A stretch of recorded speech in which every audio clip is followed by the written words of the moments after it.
IPL 2026 సీజన్లో వరుస విజయాలతో దూసుకుపోతున్న పంజాబ్ కింగ్స్ జైత్ర యాత్రకు రాజస్థాన్ రాయల్స్ బ్రేక్ వేసింది. మంగళవారం జరిగిన 40వ మ్యాచ్లో రాజస్థాన్ రాయల్స్ 6 వికెట్ల తేడాతో పంజాబ్ కింగ్స్ ను ఓడించింది. టాస్ ఓడి తొలుత బ్యాటింగ్ చేసిన పంజాబ్ కింగ్స్ నిర్ణీత 20 ఓవర్లలో 4 వికెట్ల నష్టానికి 222 పరుగుల భారీ స్కోర్ సాధించింది. అయితే రాజస్థాన్ బ్యాటర్లు విరుచుతంగా పోరాడి ఇంకా 4 బంతులు మిగిలి ఉండగానే 228 పరుగులు చేసి విజయాన్ని అందుకున్నారు. మొదట బ్యాటింగ్ చేసిన పంజాబ్ కింగ్స్ జట్టుకు ఓపెనర్లు ప్రభ్సిమ్రాన్ సింగ్, ప్రియాంశు ఆర్య అద్భుతమైన ఆరంభాన్ని ఇచ్చారు. ముఖ్యంగా చివరి ఓవర్లలో మార్కస్ స్టోయినిస్ విధ్వంసం సృష్టించాడు. కేవలం 22 బంతుల్లోనే 62 పరుగులు చేసి పంజాబ్ కు భారీ స్కోర్ అందించాడు.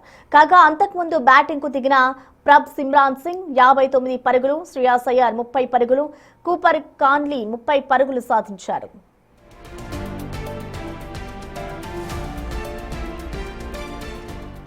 223 పరుగుల భారీ లక్ష్యంతో బరిలోకి దిగిన రాజస్థాన్ రాయల్స్ కు ఓపెనర్లు యశస్వి జైస్వాల్, వైభవ్ సూర్యవంశీ మెరుపు ఆరంభాన్ని ఇచ్చారు. జైస్వాల్ హాఫ్ సెంచరీతో ఆకట్టుకోగా సూర్యవంశీ కేవలం 16 బంతుల్లోని సిక్సర్లు, ఫోర్లతో 43 పరుగులు చేసి అందరినీ ఆశ్చర్యపరిచాడు.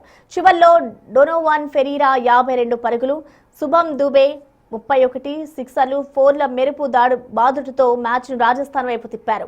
ఇక చివరి ఓవర్లో ఫెరీరా సిక్సర్ తో మ్యాచ్ ను ముగించి తన అర్ధ సెంచరీని కూడా పూర్తి చేసుకున్నాడు.